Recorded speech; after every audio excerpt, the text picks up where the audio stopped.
நாள் கர்த்தருடைய பரிசுத்த நாமத்துக்கு ஸ்தோத்திரம். நாம இன்னைக்கு வாசிக்க போற வேத வசனம் என்னன்னா, நெகேமியா 8ஆம் அதிகாரம் 10வது வசனத்துல நாம் இப்படியாய் பார்க்கிறோம்.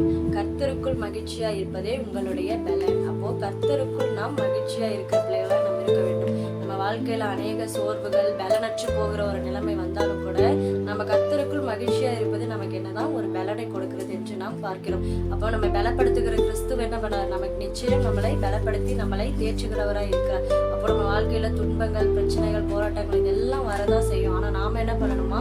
அந்த சூழ்நிலையில தேவனுக்குள்ள நாம மகிழ்ச்சியா இருக்கணும். தேவனை துதித்து நம்ம ஆராதிக்கும் போது நமக்கு என்ன பண்ணுவார்? தேவன் ஒரு சந்தோஷத்தை நம்ம மனசுக்குள்ள அவர் கட்டளையிடுவார். நம்ம இருதயத்துக்குள்ள ஒரு சந்தோஷத்தையும் சமாதானத்தையும் தேவன் கட்டளையிடுவார். அதனால நம்ம என்ன பண்ணணும்? எந்த விதத்திலையும் நம்ம சோர்ந்து போய் உட்கார்ந்துடக்கூடாது. தேவனுக்கு பிரியமான காரியங்களை நாம செய்யும் பொழுது அவர் நமக்கு நிறைவான சந்தோஷத்தையும் மகிழ்ச்சியும் நம்முடைய வாழ்க்கையில செய்கிறவரா இருக்கார். அப்ப கர்த்தருக்குள் நம்ம மகிழ்ச்சியா இருப்பதே அவருடைய பலனா இருக்கிறது. அப்போ நம்ம பலனற்று போன நிலைமையிலும் தேவன் நமக்கு